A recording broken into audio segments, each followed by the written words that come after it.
Hey, good afternoon. This is Chris with Education at the Hunter, and today we're going to do a project called Art Off the Wall, which is actually inspired by a studio project that we do with some of our visiting school groups at the museum when they would come and visit us. And it's taking a look at different ways that artists combine shapes and lines and colors and transform things from two-dimensional shapes into three-dimensional forms. And I was really bummed out because yesterday I was all excited and ready to go down to the museum and show you one of the artworks that's outside that was going to be our inspiration, but of course it was raining nonstop, so I did not get to do that. But I do have this handy photo, and this is Alexander Calder's Pregnant Whale, and this is right outside the Hunter, so you can go and check this out anytime you want. And as you can see from the picture, one of the things that I think is really cool that Alexander Calder has done is he stacks and moves shapes and lines from his drawings and brings them into these three-dimensional forms. And they're a lot of fun. And so that design and that style is exactly what we're going to play with today. So I tried to think up a lot of materials that we might have around the house that you can use. So I have toilet paper tubes, scissors, tape, glue, and some leftover paper. This is a thicker paper, contact paper, that I use for making cards and things like that. But you can use anything you find. And what we're going to start off with is we're going to be thinking about how to stack and balance our different shapes to make a three-dimensional form. So we're taking flat shapes cut out of paper and stacking them and bringing them together to make a three-dimensional form. And we're going to be playing around with balance and how that all kind of hangs out and moves together as we go. So the first thing we need is a base. So you can do a couple different things.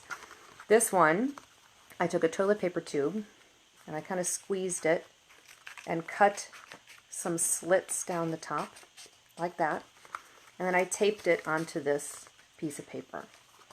The other thing you can do is you can take a base, like this one, just a piece of paper, and I took a square, and I made a little slit.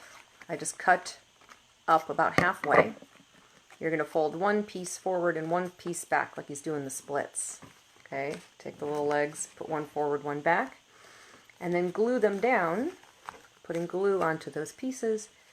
You glue it onto this piece of paper. So now we have a base. And we want to have a nice strong base because we're going to be building up from there. And this is where it's kind of fun because you're going to experiment and see what works and what doesn't. Okay, so I'm going to go to mine here, this little tube with the slits in it, and I'm going to start building off of it. So I've got some leftover scraps, and I'm going to cut out some pieces, and I'm going to insert those pieces into the slits, like so. Okay, and that creates, again, this sort of structure. And there's no right or wrong way to do this, so we're just going to have fun. I'm going to grab this one. Now this one I already cut out, and you'll notice there's some slits in it, and I'm going to show you why in just a second. So, as I'm building and as I'm playing, you can change your mind, you can take things out, you can pull them in and out, however you like. Okay. And if I want to build up higher, what you're going to want to do is create slits that will fit into one another. If I just take this piece of paper that has a little slit on it and slide it over to the other ones, it's going to move kind of all over the place. So it's not going to be very stable. So what I'm going to do is I'm going to cut a slit where I want this piece to go and slide them together. And what happens is they kind of envelop each other like this, and that will help it to create a little bit more stability. So now I've got this happening. See? And so then I can just keep going. I can build up, and I can start to think, bless you, that's my son. You can start to think about noticing how your sculpture is structured and how it's balanced. And right now it's kind of starting to go this way, so maybe I'll want to add some pieces that go the other way. So I can make another little slit here and stick this in and kind of start building that way. Or I can go like this.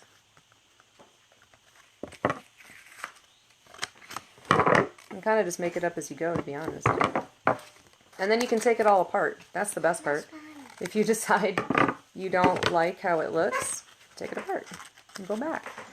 So again, we're inspired by the Alexander Calder that's outside of the museum. And when you look at it, it really feels like he started like this, with these flat pieces of paper or shapes that were cut and slit and stacked together in a really interesting way to create balance. And so that's what we're doing now. We're playing around with these pieces of paper, creating notches to put them into, and building up from there. And then you can kind of just keep going and decide where you want to stop. And the other thing that's kind of neat is I want you to think about scale. So right now we have this little handheld sculpture that we've made. I want you to imagine Alexander Calder sitting in his studio and making something just like this, but then imagining it, how much bigger it could be if it was made out of a different material, using metal, using wood or plastics or other things like that. So when you go to the museum and you go and you see the Calder, imagine it starting off as a paper sculpture just like this, and him playing in his studio and moving the shapes around until it looked just right. And then from that, using that as the inspiration to build upward with stronger and bigger materials. So here's some other ones. My kids were kind of just out of screen, but they've been making some little sculptures as well. Okay. So you can see how these start. You can play around with color. Of course, you can decorate these however you like to. Here's my daughter's. Lots of little pieces on this one. How do you want it to fit? She'll give it back in just a second. I'm going to add another one to mine. So for those that were just joining, just as a reminder, one of the best ways to make it fit and be stable is to put a notch where you want it to go and a notch where you want to slide the other piece in. And those two notches together create a more stable bond. Okay, so have fun with this. Dive in, use whatever you've got around your house, and then please post some pictures. Send us some of your images if you put them online. Tag the Hunter. Use the hashtag Hunter Museum or Hunter at Home, and we'll look forward to seeing what you make. Thank you so much for spending your time with us. Oh, wait, we have one more artwork to show before we go. I'm just going to turn it so that it doesn't fall down. Hey! There you go. And if first you don't succeed, try again. Yay! Thank you. Awesome. And here's the other one by Jameson. Fantastic. Thank you so much for those of you who were able to join us today, and I look forward to seeing what you make on your own. Have a great day.